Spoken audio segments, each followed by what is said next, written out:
Hello everyone, मैं नेहा और हम पढ़ रहे थे क्लास 8 के मैथ्स में chapter number 8 comparing quantities. Last video में हमने देखा था एक्सरसाइज 8.3 के कुछ क्वेश्चंस और उसके रिमेनिंग क्वेश्चंस देखेंगे हम आज के वीडियो में। तो शुरू करते हैं, देखते हैं हम क्वेश्चन नंबर 5। क्वेश्चन है Vasudevan invested ₹60,000 at an interest of 12% per annum compounded half yearly. एक इंसान है, वासुदेवन नाम है उसका, उसको कुछ पैसे इन्वेस्ट करने थे, उसने कर भी दिया। कितने पैसे थे उसके पास इन्वेस्ट करने को? 60,000 रुपये थे और 12% इंटरेस्ट पे उसने कर भी दिया इन्वेस्ट। अब जहाँ इन्वेस्ट किया है उसने, वहाँ पर स्कीम ये है कि हर आधे साल पर उसका इंटरेस्ट आ जाता है, मतलब कि हाफ ईयरली बेसिस पे उसका पैसा कंपाउंड होता है। ठीक है, हाफ ईयरली बेसिस पे उसका पैसा कंपाउंड होता है। अब what amount would he get, अब उसको कितना अमाउंट मिलेगा अगर वो 6 महीने छोड़ दे तो, और अगर 1 साल छोड़ दे तो। 6 महीने छोड़ दे तो उसको कितना मिलेगा, 1 साल छोड़ दे तो उसको कितना मिलेगा। ठीक है, तो करते हैं कैलकुलेशन हम सब। ठीक है, पहला लेते हैं 6 महीना का। प्रिंसिपल क्या है? प्रिंसिपल P है हमारा ₹60,000। ठीक है, रेट ऑफ इंटरेस्ट क्या है? रेट ऑफ इंटरेस्ट क्या है? 12% पर एनम। लेकिन यहाँ पर पैसा कंपाउंड एनुअली तो नहीं हो रहा है, हाफ ईयरली बेसिस पे हो रहा है, तो हमारा इंटरेस्ट भी तो हाफ ईयरली होना चाहिए ना। तो 12/2% पर हाफ ईयर। ठीक है, पर हाफ ईयर, या फिर ऐसे लिख दो पर हाफ ईयर, यानी कि 6% पर हाफ ईयर। ठीक है, टाइम क्या है? टाइम T है हमारा, T1 लिख रहे हैं इसको। 6 महीने हैं, 6 मंथ्स जो होता है ये 6/12 ईयर होता है, यानी कि ये हो गया हाफ ईयर होता है, यानी कि 1/2 ईयर होता है। ठीक है, टाइम अगर T1 है तो 6 महीने मतलब 1/2 ईयर उसका बीत रहा है। तो अमाउंट क्या मिलेगा? ठीक है, अमाउंट A1 क्या होगा? P into 1 + R/100 to the power T1 R। ठीक है, तो अब प्रिंसिपल क्या है? प्रिंसिपल तो 60,000 है, तो ₹60,000 हमारा हो गया प्रिंसिपल, और R क्या है? 6 है, तो 6/100, और T1 क्या है? 1। अब 1 है मतलब कि जस्ट सिंपल ब्रैकेट है, यहाँ पर 1 लिखने का कोई ज़रूरत ही नहीं है। चलो पहला वाला था, लिख देते हैं 1। ठीक है, तो ये हो गया ₹60,000 इंटू 100 + 6/100, और 1 है तो 1 लिखने का ज़रूरत नहीं है हमें। तो ये हो जाएगा ₹60,000 इंटू 106/100। ये 2 कट गया, आ गया आंसर 1066। 6 × 6 36, और 1 × 6 6, तो आ गया हमारा 00 यहाँ का यहाँ पर। तो 63,600 उसको मिलेगा आधा साल बाद, 6 महीने बाद। ठीक है, अब अगर ये 2 साल के लिए इन्वेस्ट करे तो उसको कितना मिलेगा? ठीक है, तो प्रिंसिपल तो भैया हमारा वही है, प्रिंसिपल P हमारा वही 60,000 है। ठीक है, रेट ऑफ इंटरेस्ट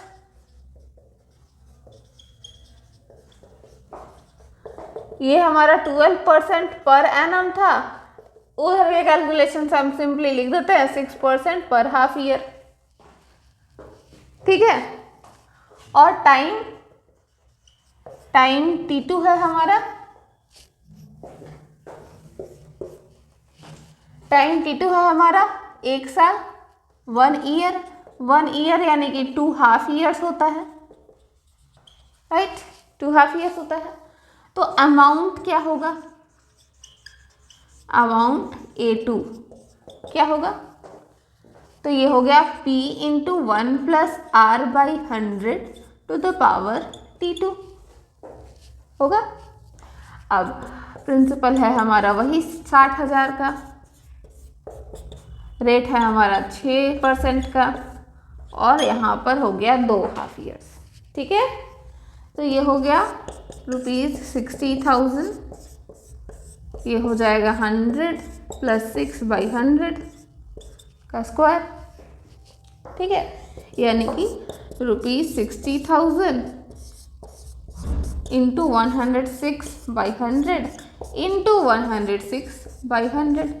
ये 2 0 कट गया, फिर ये 2 0 कट गया, तो कितना हो गया? कैलकुलेट करना पड़ेगा, कितना हो गया देखते हैं। इसको अगर आप कैलकुलेट करो शॉर्ट में तो ये हो जाएगा 6 × 6 36, 6 का डबल 12 और 1 × 6, यानी कि ये हो जाता है आपका यहाँ पर 36 × 6 260, नहीं छोड़ो ज़्यादा हो जाएगा, 6 × 6 36 का 6, बाकी बचा 3 18 और 3 21, 2 12 6 72 और 2 74, और यहाँ 6 का 6 ऐसे आ जाएगा, यानी कि 67,416 होगा अमाउंट 1 साल के बाद। ठीक है, समझ आया? नेक्स्ट क्वेश्चन देखते हैं। 6th क्वेश्चन में है RF took a loan of ₹80,000 from a bank। RF है एक बैंक से एक लोन लेता है, 80,000 का ले लेता है। अब if the rate of interest is 10% per annum, find the difference in amounts he would be paying after 1.5 years if the interest is। अब बोला ये जा रहा है कि अगर उसका rate of interest 10% per annum है तो उसको कितना अमाउंट पे करना पड़ेगा। ठीक है, कितना अमाउंट पे करना पड़ेगा, कब? 1.5 साल के एंड पर। अगर कंपाउंडेड एनुअली, अगर उसका जो इंटरेस्ट है वो हर साल पे कंपाउंड होता है तो, और कंपाउंडेड हाफ ईयरली, अगर उसका इंटरेस्ट आधे साल पे कंपाउंड होता है तो क्या होगा। ठीक है, तो सॉल्व करते हैं। पहले तो प्रिंसिपल एज यूजुअल हम लिखेंगे। सबसे पहले हमारा प्रिंसिपल जो कि है ₹80,000। ठीक है, रेट ऑफ इंटरेस्ट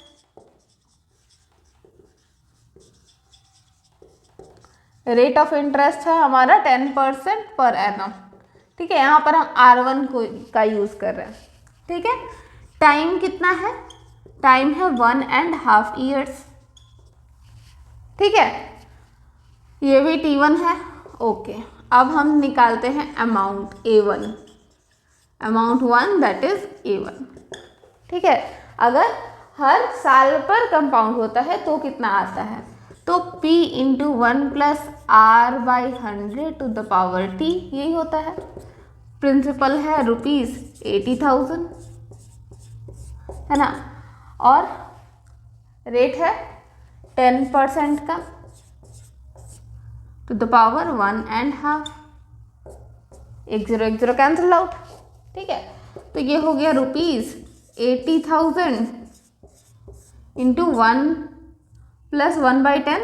तो इसको हम आगे बढ़ा करके देखते हैं, 10 + 1/10 × 1.5। ठीक है, तो ये हो गया ₹80,000 × 11/10 × √11/10। ठीक है, 1 का यहाँ आ गया, 1 का 1 आ गया, और हाफ का √1/10। ठीक है, तो ये हो 1 0, ये 1 0 कट गया। अब ये हो गया ₹88,000 × √1.1। ठीक है, ये 11/10 यानी कि अप्रॉक्सीमेटली 1.1, और इसका रूट होता है 1.05 के अराउंड, 1.05/100। तो ये 2 0 कैंसिल आउट। ठीक है, तो करेंगे कैलकुलेशन, कितना आएगा? 105 × 88। अब आप इसको भी शॉर्ट में कर सकते हो, बट फिलहाल उतना लंबा नहीं जाते हैं, जस्ट इसको सॉल्व कर लेते हैं। तो 840 ये हो गया 9240। ठीक है, तो 9240। ठीक है, 92,400 उसको पे करना, मतलब उसको पे करना पड़ेगा अगर उसका इंटरेस्ट जो है वो एनुअली कंपाउंड होता है। ठीक है, अगर हाफ ईयरली कंपाउंड होता है तो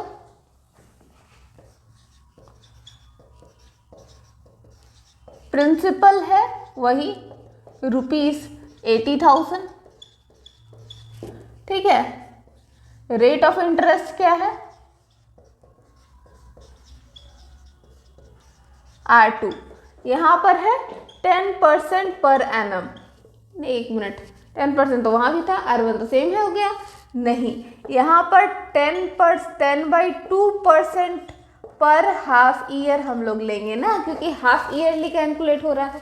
तो ये हो गया 5% पर हाफ ईयर, राइट। टाइम क्या रह गया, टाइम भी T2 है, ठीक है। तो T2 है कितना 1.5 ईयर्स। अब 1.5 ईयर्स को आप इम्प्रॉपर फ्रैक्शन में चेंज करोगे तो ये हो जाएगा 3/2 ईयर्स, यानी कि 3/2 इंटू 2 हाफ ईयर्स, तो यानी कि 3 हाफ ईयर्स, ठीक है। अब अमाउंट निकालते हैं इसके हिसाब से। अमाउंट A2 कितना आएगा, P into 1 plus R2/100 to the power T2, यही तो होगा ना। अब प्रिंसिपल है हमारा ₹80,000, ठीक है। रेट हो गया हमारा 5/100 और टू द पावर 3, ठीक है। तो ये हो गया, ये आप काट सकते हो, काट ही देते हैं, 20 टाइम्स में कट जाएगा। तो 80,000 into 20 plus 1/20 to the power 3, यानी कि ₹80,000 into 21 into by 20 into 21/20 into 21/20, 10101010 cut गया, ठीक है। ये 2 कटेगा 40, ये 2 कटा 20, ये 2 कटा 10। अब 21 का क्यूब अगर आपको याद है तो बहुत ही आसान हो गया, ये हो गया आपका 92610, 92,610, ठीक है। आगे नेक्स्ट क्वेश्चन देखते हैं। देखते हैं 7 क्वेश्चन है, Maria invested ₹8,000 in a business. एक लड़की है, मारिया है, उसको कुछ बिजनेस में इन्वेस्ट करना था पैसा, 8,000 उसके पास था, उसने इन्वेस्ट कर दिया। She would be paid interest eight 5% per annum compounded annually, और उसको 5% का उसमें इंटरेस्ट भी मिलेगा हर साल कंपाउंड होता हुआ। अब फाइंड, हमें ये पता करना है कि the amount credited against her name at the end of second year. 2 साल सेकेंड ईयर खत्म होने के बाद, मतलब 2 साल खत्म होने के बाद जो उसके नाम का ये बनेगा, बिल बनेगा, वो कितने का बनेगा, मतलब उसको कितने रुपए मिलेंगे 2 साल के बाद, ठीक है। तो यहाँ पर क्या है हमारा प्रिंसिपल, ठीक है, प्रिंसिपल है हमारा ₹8,000, ओके। अब वहाँ सेकेंड केस भी है, सेकेंड केस हम लोग बाद में डील करेंगे, ठीक है। तो प्रिंसिपल ये रहा, रेट क्या है, rate of interest, rate of interest है हमारा 5% पर एनम, ठीक है। और टाइम हमारा T1 है और ये है 2 इयर्स का, ठीक है। तो अमाउंट क्या होगा, अमाउंट होगा हमारा P into 1 plus R/100 to the power T, यही तो होता है, यही है। तो P है हमारा ₹8,000, रेट ऑफ इंटरेस्ट है 5%, टाइम है 2 साल, ठीक है। काट दो, 20 टाइम्स में कट भी जाएगा। अब ₹8,000 इंटू 20 प्लस 1/20 का स्क्वायर, ठीक है। तो ये हो गया ₹8,000 इंटू 21/20 इंटू 21/20, 10101010 कैंसल्ड आउट। अब ये 2 से कटेगा 40 टाइम्स में, ये 2 से कटेगा 20 टाइम्स में, तो तो 21 इंटू 21 होता है 441, 21 का स्क्वायर 441, और 441 इंटू 20 हो जाएगा 8820। ठीक है, ये रहा पहला सवाल का जवाब। 8,820 रुपया उसको मिलेगा 2 साल के एंड पर। अब हमसे दूसरा पार्ट में ये पूछ लिया गया है कि उसका तीसरा साल का इंटरेस्ट क्या बनेगा। तीसरा साल का इंटरेस्ट क्या बनेगा? तो तीसरा साल का इंटरेस्ट के लिए आपका सिंपल सा तरीका है कि आप ये अमाउंट का, इस अमाउंट का यही तो बनेगा ना इसका। ये जो अमाउंट हुआ, देखो कंपाउंड इंटरेस्ट में क्या होता है, इंटरेस्ट का इंटरेस्ट बनता है ना, इंटरेस्ट का इंटरेस्ट बनता है, प्रिंसिपल का भी इंटरेस्ट बनता है। प्रिंसिपल का इंटरेस्ट तो बनना ही है, इंटरेस्ट का इंटरेस्ट भी बनना है। अब ये वाला जो अमाउंट हुआ, ये अमाउंट इसको 2 साल के एंड में मिला, तो तीसरा साल का, हमको 3 साल का इंटरेस्ट नहीं, तीसरा साल का इंटरेस्ट पूछा गया, राइट।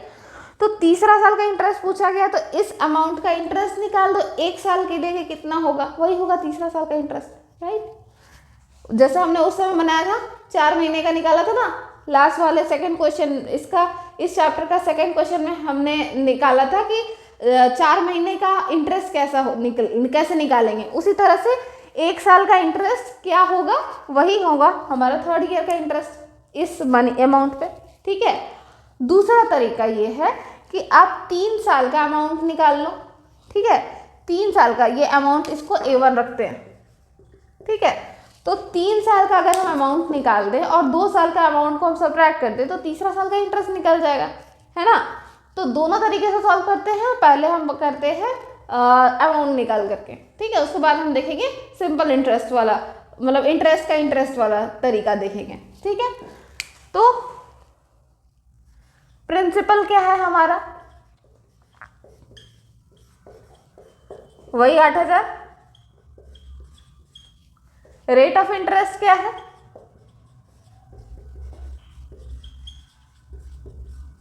वही 5% पर एनम।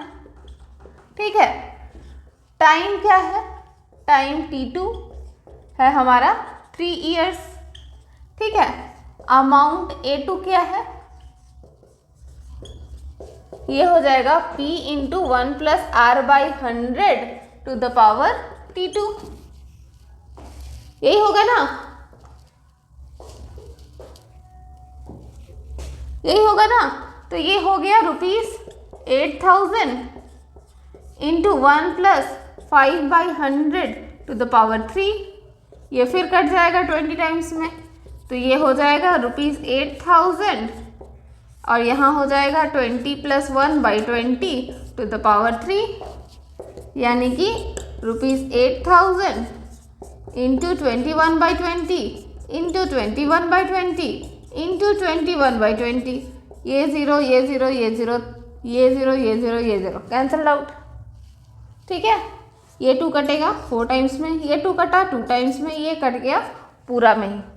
21 का क्यूब पता है, नहीं पता है तो जान लो, 9,261 होता है। ठीक है, तो ये हो गया 3 साल का अमाउंट, ये हो गया 2 साल का अमाउंट। अब तीसरा साल का इंटरेस्ट चाहिए, तो तीसरा साल का अमाउंट से 2 साल के अमाउंट को माइनस कर दो। ठीक है, ये 3 साल के अमाउंट से 2 साल का अमाउंट को माइनस कर दो, वही तो हो गया ना तीसरा साल का इंटरेस्ट। तो therefore interest of 3rd year is equal to A2 minus A1, यानी कि ₹9,261 माइनस ₹8,820।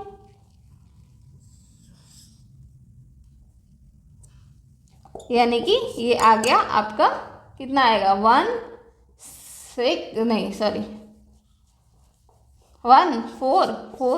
441, ये आपका आ गया इंटरेस्ट 3rd ईयर का। ठीक है, अब हम लोग इसी को हम लोग दूसरे तरीके से अप्रोच करते हैं। ठीक, ओके, तो इसमें सिंपली हम लिखते हैं द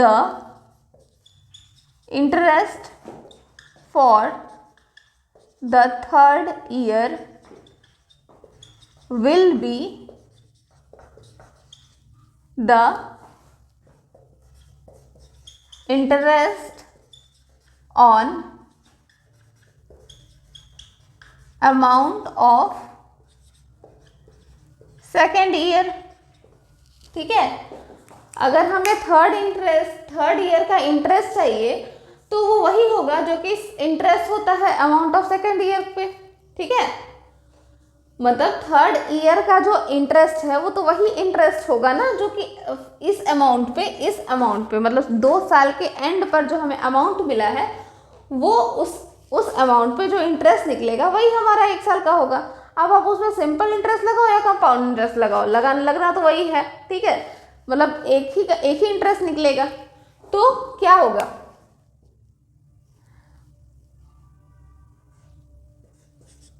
प्रिंसिपल, यहां पर हमारा प्रिंसिपल चेंज हो गया। Principal P2 is equal to A1 यानी कि ₹8,820। ठीक है, टाइम T2, अब हम सेकेंड ईयर पे हम लोग निकाल रहे हैं तो ये हमारा थर्ड ईयर का कैलकुलेट कर रहे हैं। थर्ड ईयर यानी कि सिर्फ 1 ईयर है, थर्ड वाला ईयर वही 1 ईयर है तो ये 1 ईयर हो गया। ठीक है, और रेट ऑफ इंटरेस्ट क्या हो गया, रेट ऑफ इंटरेस्ट तो वही रहना है 5% पर एनम। ठीक है, तो therefore interest on third year का क्या इंटरेस्ट हो गया, इंटरेस्ट ऑफ थर्ड ईयर का इंटरेस्ट क्या हो गया, PRT/100। ठीक है, यहाँ पर T2 हो जाएगा, ये P2 हो जाएगा। तो P2 है A1 यानी कि ₹8,820। रेट है हमारा 5% और टाइम है 1 साल बाई 100। ठीक है, ये 1 0 कैंसिल, ये 5 2 बार में कट गया और ये 441 टाइम्स में, यानी कि आंसर आ गया आपका 441। ठीक है, आंसर देखो दोनों में ही आपका सेम ही आना है, तरीका आपके ऊपर है, आपको जो सही लगे आप वो यूज कर सकते हो। ओके, नेक्स्ट क्वेश्चन देखते हैं। ओके, देखते हैं क्वेश्चन नंबर 8। क्वेश्चन है find the amount in the compound interest on ₹10,000 for 1.5 years at 10% per annum compounded half yearly. ठीक है, हमें ये पता करना है कि क्या अमाउंट होगा और क्या कंपाउंड इंटरेस्ट होगा। 10,000 पर 10% पर एनम के हिसाब से 1.5 साल के लिए अगर वो पैसे को हाफ ईयर्स में कंपाउंड किया जाता है। Okay, would this interest be more than the interest he would get if it was compounded annually? अगर क्या इस अमाउंट को हम एनुअली कंपाउंड कर रहे होते तो जो इंटरेस्ट मिलता वो अमाउंट कम होगा इस वाले अमाउंट से जो अभी हमें मिल रहा है। ठीक है, मतलब जो अभी हमें अमाउंट मिल रहा है क्या वो इंटरेस्ट ज़्यादा है उस वाले से जो कि हमें मिलता अगर ये पैसे को हम एनुअली कंपाउंड कर रहे होते। तो हाँ या ना बोलने से तो चलेगा नहीं। ये सेकंड वाले क्वेश्चन का बात करें अगर हमें पता है फॉर श्योर, हमें पता है कि जब भी हम पैसे को कंपाउंड करते हैं तो हाफ ईयरली कंपाउंडिंग ज़्यादा पैसा देता है in comparison to annual compounding. But सिर्फ बोलने से नहीं चलेगा, यहाँ पर हमें प्रूव करना पड़ेगा। तो सबसे पहले हम पहला वाले केस में हम निकालेंगे कि अमाउंट क्या है और कंपाउंड इंटरेस्ट क्या आ रहा है, और उसके बाद हम ये भी निकालेंगे कि एनुअली कंपाउंड करने पर कितना आ रहा है, और उस बेसिस पे हम बोलेंगे कि किस में इंटरेस्ट हमें ज़्यादा मिल रहा है। ठीक है, तो पहले हमारा क्या है, प्रिंसिपल इज ₹10,000। ठीक है, रेट ऑफ इंटरेस्ट यहां पर हमें यूज करना होगा R1 क्योंकि हम पहले हाफ ईयरली लेकर के चलेंगे। ठीक है, तो 10% per annum by 10 is equal to 10/2% per half year, यानी कि 5% पर हाफ ईयर। ठीक है, टाइम कितना है 1.5 years, यानी कि 3/2 इंटू 2 हाफ ईयर्स। ठीक है, हमने इसको 3/2 में भी चेंज कर लिया और साथ में इंटू 2 करके हाफ ईयर्स में चेंज कर लिया, यानी कि हमारा टोटल आया 3 हाफ ईयर्स। ओके, तो हमारा अमाउंट क्या आएगा, अमाउंट ए ये है टाइम t1, ठीक है। तो अमाउंट ए आ रहा है हमारा p into 1 plus R1/100 to the power t1, ठीक है। तो प्रिंसिपल है तो है हमारा 10,000 और रेट ऑफ इंटरेस्ट 5%, ठीक है। टाइम 3.5 ईयर्स ले रहे हैं ना, तो ये कैंसिल हो जाएगा 20 टाइम्स में। ये हो गया ₹10,000 by 20 into 20 plus 1 to the power 3, यानी 10,000 इंटू 21/20 इंटू 21/20 इंटू 21/20, 10 10 10 10 10 10 10 कट गया, बच गया ये 2 से 5 बार में जो जाएगा, ठीक है। कितना आया,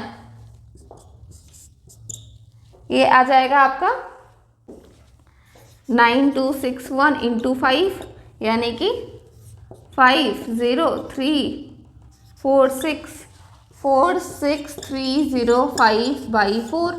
अब आप इसको डिवाइड करोगे तो ये आ जाएगा ₹1,157.6.25, 11,576.25, ये हमारा आया अमाउंट। तो इसके हिसाब से कंपाउंड इंटरेस्ट कितना है, कंपाउंड इंटरेस्ट इसको हम यहाँ पर लिख रहे हैं I1, ठीक है। और a माइनस पी करके निकाल देंगे तो ₹11,576.25 माइनस ₹10,000, ठीक है। तो ये हो गया 1,576.25, ठीक है। ये आया हमारा इंटरेस्ट I1।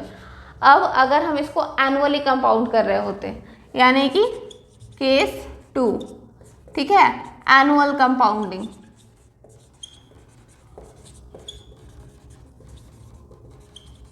इस केस में क्या हो रहा है, तो प्रिंसिपल तो हमारा भाई सेम है, ठीक है। प्रिंसिपल को हम छोड़ दे रहे हैं, रेट ऑफ इंटरेस्ट हमारा चेंज हो जा रहा है R2, ये हमारा 10% का 10% ही रह जाएगा, ठीक है। टाइम को हम ले रहे हैं T2, ये 1.5 ईयर्स, ठीक है। तो इंटरेस्ट कितना आएगा, इंटरेस्ट हम ले रहे हैं I2, ठीक है। ये I1 ये I2, ओके। तो कितना होगा P into 1 plus R/100 to the power T minus 1, यही होगा। तो ये हो गया ₹10,000 into 1 plus 10/100 to the power 1.5 minus 1, ठीक है। तो ये 0 कैंसल्ड आउट, यानी कि ₹10,000 1 plus 0.1 to the power 1.5 minus 1, ठीक है। यानी कि ये हो जाएगा ₹10,000 इंटू 1.1 और टू द पावर 1.5, तो 1.5 मतलब कि ये, समझ आया। आप देखो 1.1 इंटू 1.5 में मैंने कहा था ये 1 ऐसे कैसे रह जाएगा, और हाफ का मतलब हो जाएगा √1.1 माइनस 1, ठीक है। So this will be equal to ₹10,000 into 1.1 into 1.05, इसका वैल्यू 1.05 आता है ना, माइनस 1। अब इसको आगे आप सॉल्व करोगे, इसको मल्टीप्लाई करने का देखो तरीका क्या होता है, 105 है ना, यहाँ पर भी आप माइंड में 105 लिख लो, देखो क्या होगा 1155, आगे आंसर आपका, तो आंसर भी यही है 1155, ठीक है। 1 2 3 डेसिमल आ रहा है, तो यहाँ पर भी 3 डेसिमल यहाँ लग जाएगा, okay. So this will B ₹10,000 into 0.155, यानी कि ₹1550।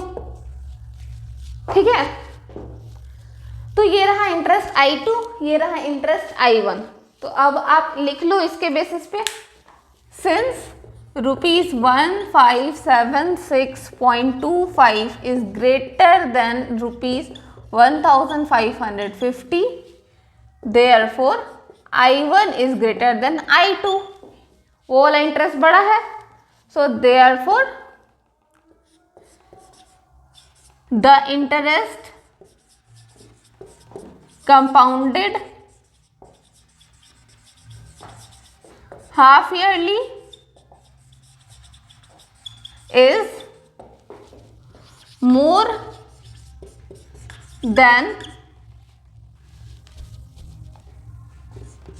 the interest compounded annually। ठीक है, समझ आया? जब इंटरेस्ट को हम हाफ ईयरली कंपाउंड करेंगे तो वो ज्यादा होगा इंटरेस्ट को एनुअल कंपाउंड करने के कंपैरिजन में। ठीक है, ओके, देखते हैं 9th क्वेश्चन है, find the amount which Ram will get on ₹4096 if he gave it for 18 months at 12.5% per annum, interest being compounded half yearly.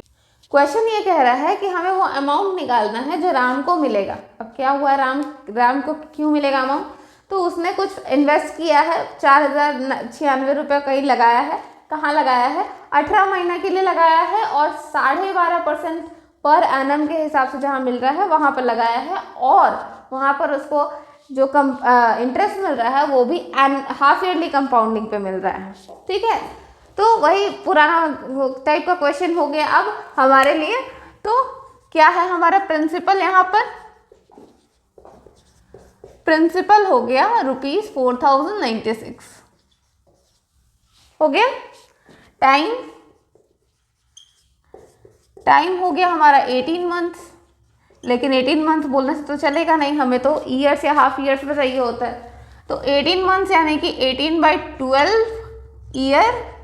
अब इसको 6 से काट दो, 3 ये 2, और 3/2 इंटू 2 हाफ ईयर्स, यही ना, यानी कि 3 हाफ ईयर्स हो गया। रेट ऑफ इंटरेस्ट क्या है? रेट ऑफ इंटरेस्ट हो गया हमारा 12.5% पर एनम, है ना, लेकिन ये हो गया 25/2 अब इंटू हाफ पर हाफ ईयर, यानी कि 25/4 पर हाफ ईयर। ठीक है, अब निकालते हैं इसके हिसाब से अमाउंट। अमाउंट ए हो जाएगा P into 1 + R/100 to the power T, यही होगा ना।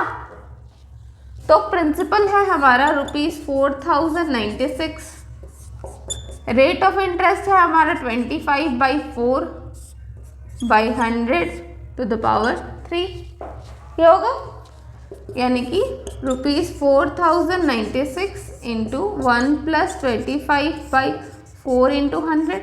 अब ये देखो फिर कट जाएगा 4 से, हो गया, यानी कि ₹4096 इंटू 16 + 1/16 to the power 3, यानी कि ₹4096 इंटू 17/16 इंटू 17/16 इंटू 17/16। 4 से काट के देखें, ये हो जाएगा 1024, फिर 4 से कट जाएगा, कितना बार में कटेगा? 256 बार में। फिर देखो ये 16, फिर 4 से कटेगा, ये कट जाएगा 64 टाइम्स में, फिर कट जाएगा 16 टाइम्स में। अब 16 को 16 से काट दो तो 17 × 17 × 17 हो गया। अब अगर आपको क्यूब याद है तो ये हो जाता है 4913। ठीक है, देखते हैं नेक्स्ट क्वेश्चन। तो देखते हैं क्वेश्चन नंबर 10 है, the population of a place increase to 54,000 in 2003 at a rate of 5% per annum. एक जगह का पॉपुलेशन बढ़ गया, जो कि नॉर्मल है, बढ़ के कितना हो गया 54,000।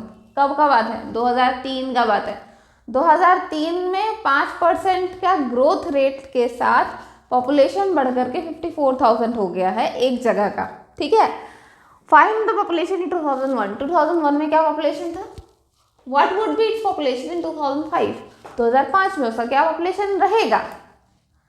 अब यहाँ पर क्वेश्चन आप बताओ सिंपल इंटरेस्ट का है या कंपाउंड इंटरेस्ट का है? सबसे पहली बात इंटरेस्ट क्यों? क्योंकि देखो पॉपुलेशन बढ़ रहा है, तो पॉपुलेशन बढ़ रहा है बिकॉज रिप्रोडक्शन हो रहा है, और रिप्रोडक्शन जब हो रहा है तो कहीं ना कहीं आपको वही बात हो गया ना कि पैसा बढ़ रहा है, एक रेट से बढ़ रहा है, तो वैसे ही पॉपुलेशन बढ़ रहा है, एक रेट से बढ़ रहा है, ठीक है। दूसरा चीज़ कि कंपाउंड इंटरेस्ट और सिंपल इंटरेस्ट में डिफरेंस ये है कि जब आपका पैसा से जो इंटरेस्ट मिला है वो भी इंटरेस्ट ला रहा है तो आपका कंपाउंड इंटरेस्ट होता है ना। सिंपल इंटरेस्ट और कंपाउंड इंटरेस्ट में यही डिफरेंस है कि सिंपल इंटरेस्ट में इंटरेस्ट आपका वैसे का वैसे रह जाता है, और ये जो मेन अमाउंट है आपका यही इंटरेस्ट पे इंटरेस्ट दिया जाता है। क्या पॉपुलेशन में क्या होता है, आपको क्या लगता है कि एक जनरेशन है, एक टाइम पर मान लो 10,000 लोग हैं, वो रिप्रोडक्शन से कुछ और लोग आ गए, तो क्या वो जो नए लोग आ गए वो रिप्रोडक्शन नहीं करेंगे? वो तो करेंगे ही ना। तो इस तरह से इसमें भी हमारा कंपाउंड इंटरेस्ट वैलिड होता है। जब हम लोग पॉपुलेशन डायनामिक्स देखते हैं या फिर किसी का पॉपुलेशन डायनामिक्स देख रहे हो तो हमेशा कंपाउंड इंटरेस्ट चल रहा होता है, तो यहाँ पर भी लगेगा कंपाउंड इंटरेस्ट। अब दूसरा चीज़ जो आपको ध्यान में रखना है कि जब हम लोग कैलकुलेशन करेंगे तो जो बेस है उससे लेकर के करेंगे, यानी कि अगर हम 2003 का डेटा देख रहे हैं तो हम 2001 पर 2003 का डेटा नहीं लगा सकते। मतलब 2003 से आपको वापस आना है 2001 में, तो आप 2001 का डाटा लेकर के शुरू करोगे, ना कि 2003 का डाटा लेकर के, ठीक है। मतलब अगर आपके पास 10 रुपये हैं और उसको आप लगा रहे हो कंपाउंडिंग पे, तो कभी ना कभी 12 रुपये हो जाएगा। तो अगर आपसे पूछा जाए कि कुछ टाइम के बाद कि ये जो 12 रुपये हुआ ये कितना पर था आपका 2 साल पहले, ठीक है, तो आप क्या करोगे? आप उसको 12 से कैलकुलेट करोगे या 10 से कैलकुलेट करोगे? तो आपको कैलकुलेट 10 पर ही करना होगा, तब जाकर के आप 12 पे पहुंच पाओगे, समझे। तो उसी तरह से जब हम लोग स्टार्ट करेंगे तो बेस से स्टार्ट करेंगे, जो कम होगा जो पुराना होगा उसी से स्टार्ट करेंगे। तो यहाँ पर भी हम 2003 से जब 2001 में आ रहे हैं तो हम 2001 को x मान करके उस पर कैलकुलेट करेंगे, ठीक है।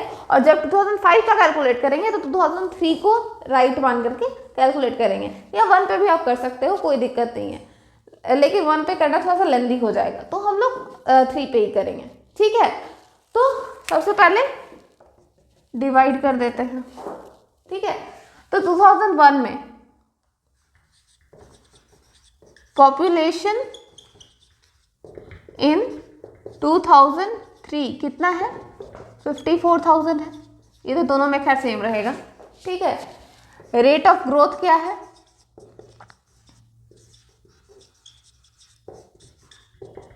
इसको हम लोग R से रिप्रेजेंट कर रहे हैं और ये है 5% पर एनम, ठीक है। टाइम पीरियड क्या है? Time is equal to 2003 minus 2001, यानी कि 2 ईयर्स का टाइम है हमारे पास, ठीक है। नाउ लेट द पॉपुलेशन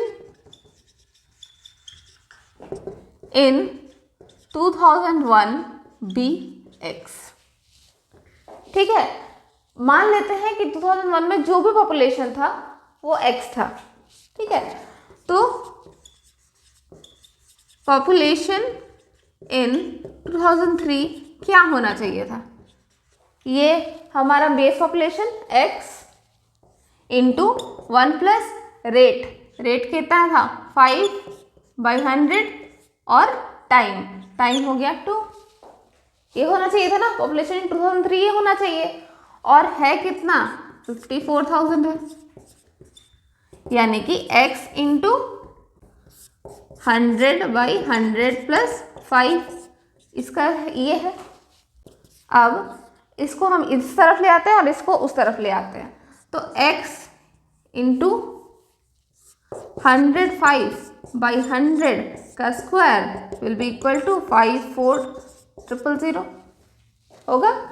अब ट्रांसपोर्ट कर देते हैं, 54,000 इंटू 100 देखो 100/105 का स्क्वायर यानी कि 100 इंटू 100/105 इंटू 105 ये होगा। ठीक है, अब देखो कटे रहा है क्या, ये 20 ये 21, 5 टाइम्स में काट रहा है दोनों को।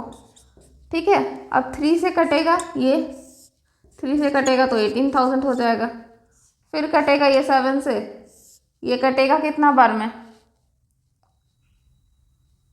6,000, यानी कि x हो गया कितना 6,000 इंटू 20 इंटू 20 यानी कि बाई 7 इंटू 7 यानी कि 49। ठीक है, तो therefore x will be approximately equal to कितना होगा 49, 24,000 और डबल 0।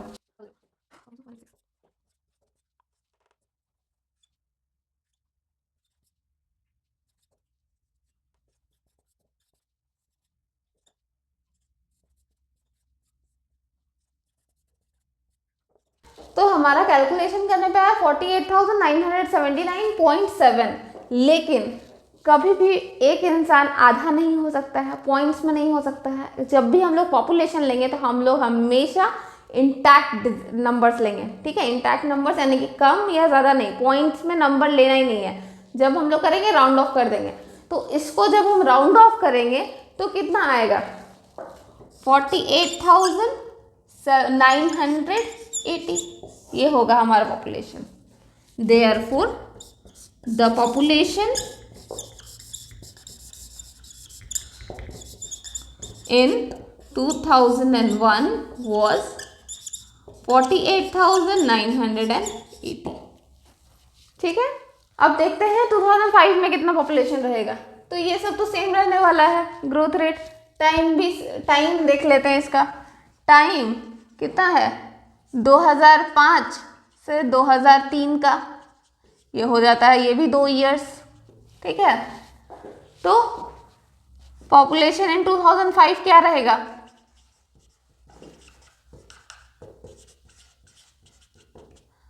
हो जाएगा यही 54,000 यानी कि आज का population into 1 + 5/100 to the power 2।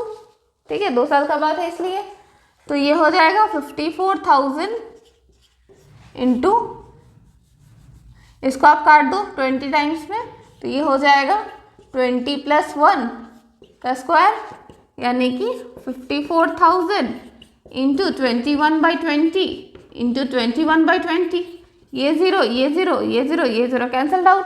ठीक है, ये कट गया 270 टाइम्स में और ये कट जाएगा 135 टाइम्स में, यानी कि पॉपुलेशन कितना हो गया 21 इंटू 21 441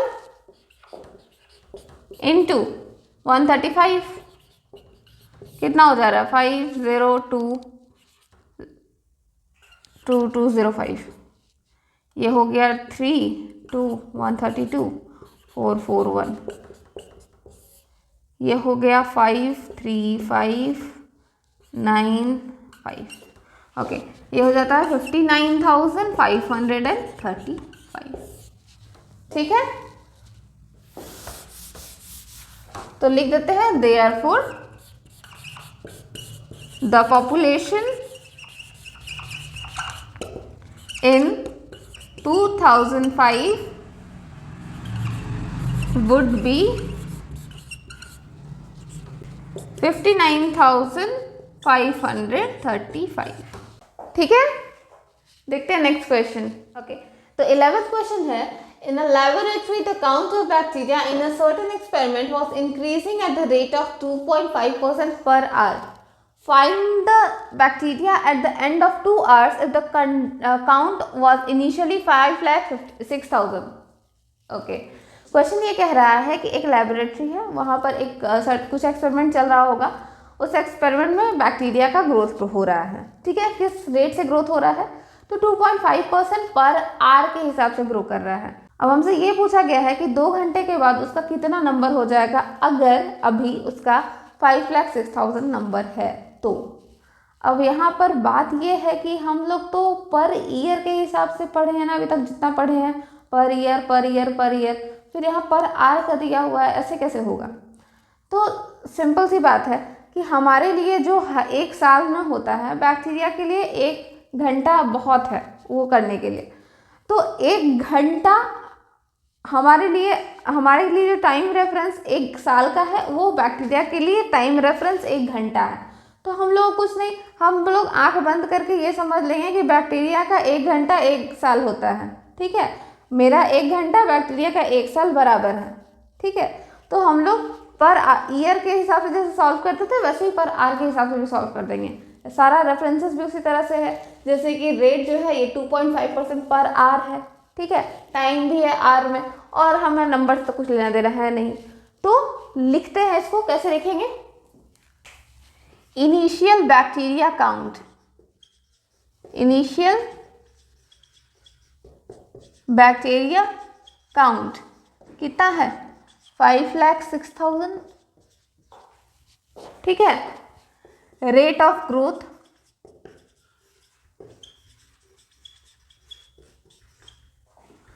इसको आर लिख लो, इसको पी लिख लो, ये हो जाएगा 2.5% पर आर। ठीक है, ऐसे नहीं, पर आर। ठीक है, टाइम है 2 आवर्स। तो final count of bacteria, final count कितना होगा, P इंटू 1 + R/100 तो पावर टाइम, यही होगा। तो ये है 5,06,000 और ये है हमारा 2.5 और ये है हमारा 2। तो 2.5 में इस पॉइंट को हटाएंगे, यहाँ हो जाएगा 10, आ जाएगा ना, ये कट जाएगा 25 4 टाइम्स में, यानी कि ये हो गया 5,06,000 इंटू 40 + 1/40 का स्क्वायर, यानी कि 5,06,000 इंटू 41/40 इंटू 41/40। ये 0 ये 0 ये 0 ये 0 कैंसल्ड आउट। ठीक है, ये 4 कट जाएगा, इससे कितना बार में कटेगा, ये हो जाएगा 2 से पहले काट लेते हैं, 2 5 3 0, फिर कटेगा ये 1 2 6 5। ठीक है, और कटेगा नहीं कटेगा। तो ये कितना आ गया, 41 इंटू 41, अगर आपको पता है तो 1681 होता है। ठीक है, कैसे होता है तरीका, 41 का स्क्वायर, तो 41 को हम लिखते हैं 550 - 9 का स्क्वायर, 9 का स्क्वायर कर दो 81 और 9 को 25 में से घटा दो तो 16 होता है, तो 1681 इसका स्क्वायर होता है। 41 का स्क्वायर ऐसे निकालते हैं और इसको मल्टीप्लाई कर देंगे 1265 से, कितना आ जाएगा 5084। ठीक है, ये हो गया 684100 और 3362 और 1681। ठीक है, ये हो गया 65, ये हो गया 14 का 4, बाकी 1 14 1 15 1 16 1 11 1 12 1 10 1 11। ठीक है, 212645 212645/4, यानी कि अप्रॉक्सीमेटली कितना हो जाएगा ये 5। ठीक है, इधर बचा 20 12 3 खत्म। ओके, यहाँ पर 16.25 आएगा, लेकिन लाइक आई सेड ये पॉपुलेशन डायनामिक्स है। पॉपुलेशन डायनामिक्स में 2 चीज़ हमेशा ध्यान रखना है, ग्रोथ जब होगा तो कंपाउंड इंटरेस्ट के साथ होगा, और जब भी हम नंबर लिखेंगे तो हम लोग एग्जैक्ट नंबर लिखेंगे, कभी भी पॉइंट के आगे नहीं जाएंगे। तो यहाँ भी हम पॉइंट के आगे नहीं जा रहे हैं, हमारा अप्रॉक्सीमेटली 5,31,000 616 बैक्टीरिया मिलेगा 2 घंटे के बाद। ठीक है, नेक्स्ट क्वेश्चन देखते हैं। ओके, देखते हैं क्वेश्चन नंबर 12। क्वेश्चन है a scooter was bought at ₹42,000, its value depreciated at the rate of 8% per annum, find its value after 1 year. Okay, एक स्कूटर खरीदा गया था कितना पे, 42,000 पे, ठीक है, और उसका वैल्यू घट रहा है 8% पर एनम पे, हाँ बढ़ नहीं रहा है, घट रहा है। तो हमें ये बताना है कि 1 साल बाद उसका प्राइस क्या रहेगा। ओके, तो सबसे पहला चीज़ आपको यहाँ पे जानना चाहिए कि कोई भी सामान जो खरीदते हैं, खरीदने के बाद जो यूज़ करते हैं, उसके बाद उसका वैल्यू घटना शुरू हो जाता है। आप खरीद करके अपने पास रखो, अगर आप सेम परचेजर को नहीं दे रहे हो, जब जिसे खरीदे हो उसको नहीं दे रहे हो, अगर आप सेम पर्सन को वापस नहीं कर रहे हो, अगर आप रिटर्न नहीं कर रहे हो, तो अगर आप किसी और को दोगे, सेल करोगे, तो उसका वैल्यू घटेगा ही। ठीक है, उसका वैल्यू घटता है, सामानों जो भी सामान होता है सबका वैल्यू घटता है ओवर द टाइम। तो यहाँ पर घटता है ये तो ठीक है, लेकिन घटता कैसे है, क्या सिंपल इंटरेस्ट के हिसाब से घटता है, कंपाउंड इंटरेस्ट के साथ घटता है। तो देखो अभी जो घटा, मान लो घट करके 42,000 से 40,000 हो गया, तो अगले बार जब घटेगा तो ये 40,000 पे कैलकुलेट होगा। ठीक है, तो वही बात हो गया ना कि 40,000 से बढ़ के 42,000 हुआ, अब 42,000 से बढ़ करके जो होगा, तो 42,000 से पे हम लोग कैलकुलेट कर रहे होते हैं जब हम लोग कंपाउंड इंटरेस्ट कर रहे होते हैं पॉजिटिव में। लेकिन यही जब नेगेटिव में होता है तो नेगेटिव में भी सेम होता है कि जिस वैल्यू पे घट के आया 1 साल बाद, उसी से फिर और घटेगा, यानी कि इंटरेस्ट का इंटरेस्ट आपको लग रहा है, मतलब कि जब घटता है तब भी आपका कंपाउंड इंटरेस्ट के हिसाब से ही घटता है। ठीक है, तो यहाँ पर रेट ऑफ ग्रोथ, हम लोग जब हम लोग कंपाउंड इंटरेस्ट निकाल रहे होते हैं तो हम लोग 1 + R/100 लिखते हैं। तो 1 + R/100 इसलिए लिखते हैं क्योंकि वो बढ़ रहा है, वो पैसा और बढ़ेगा। ठीक है, वो पैसा और बढ़ेगा, लेकिन यहाँ पर पैसा घट रहा है। तो यहाँ पर जब हम लोग कंपाउंडिंग करते हैं, जब हम लोग डिप्रिशिएटिंग में कंपाउंडिंग करते हैं, तो हम लोग माइनस लेकर के करते हैं, क्योंकि ग्रोथ जो है ये माइनस में है। ठीक है, तो इसको 2 तरीके से बना सकते हैं आप, एक कंपाउंड इंटरेस्ट के नज़रिए से देख लो, एक सिंपल इंटरेस्ट के नज़रिए से देख लो। सिंपल इंटरेस्ट के नज़रिए से इसलिए क्योंकि ये सिर्फ 1 साल का है, अगर ये 2 साल का होता तो आपको कंपाउंड इंटरेस्ट का से ही ईजी पड़ता। ठीक है, तो सबसे पहले लिख लेते हैं present price of scooter.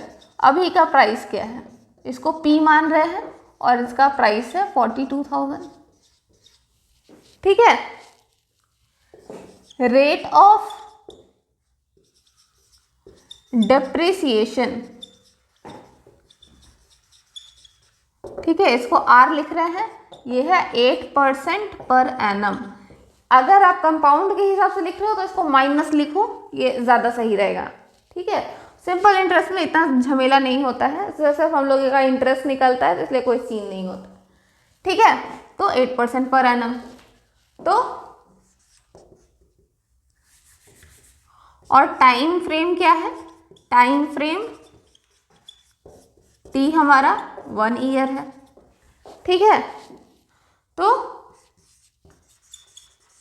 Price of scooter after 1 year कितना हो जाएगा, P × 1 + R/100 T, लेकिन सिंस यहाँ पर डिप्रिसिएशन है तो ये हो जाएगा माइनस। ठीक है, तो ये हो गया ₹42,000 × 1 - 8/100 ठीक है, तो ये हो गया 42,000 × 100 - 8/100, यानी कि ₹42,000 × 92/100। ये 2 0 कैंसल्ड आउट, ये हो गया आपका कितना आएगा 92 × 42, ये हो गया 184, ये हो गया 368, यानी कि 3864, यानी कि 38640, यानी कि 1 साल के बाद आपका प्राइस रह जाएगा 38,640। ठीक है, अब इसको सिंपल इंटरेस्ट में देखते हैं क्या होता है। सिंपल इंटरेस्ट के हिसाब से 1 साल में वैल्यू डिप्रिसिएशन कितना होगा, तो value depreciated in 1 year is equal to PRT by 100, यानी कि ₹42,000 इंटू 8 इंटू 1/100। ये 100 का ये 2 0 कैंसिल हो गया, यानी कि ये हो गया 3360। ठीक है, therefore final price of scooter का प्राइस क्या बच गया, तो is equal to initial price minus value depreciated, यानी कि ₹42,000 माइनस ₹3,360, यानी कि कितना आ गया 0468640। देखो दोनों केस में आपका आंसर सेम आने वाला है। ठीक है, स्टेटमेंट आपका यहाँ तक सेम रहेगा, यहाँ से price of scooter after 1 year, यहाँ से आपका चेंज होगा। अगर आप ऐसा ही यूज़ करते हो तो ये होगा, कंपाउंड इंटरेस्ट का डायरेक्ट फॉर्मूला यूज़ करते हो तो ये होगा। ठीक है, तो ये था एक्सरसाइज 8.3 और इसी के साथ हमारा ये चैप्टर यहीं पर ख़त्म होता है। अगर आपको इसमें कोई डाउट रह गया तो आप वो कमेंट कर सकते हैं, और अगर आपको ये वीडियो पसंद आए तो इसे लाइक करें, कमेंट करें, अपने फ्रेंड्स के बीच में शेयर करें और हमारे चैनल को सब्सक्राइब करें। मिलते हैं नेक्स्ट वीडियो में नेक्स्ट टॉपिक के साथ। Thank you.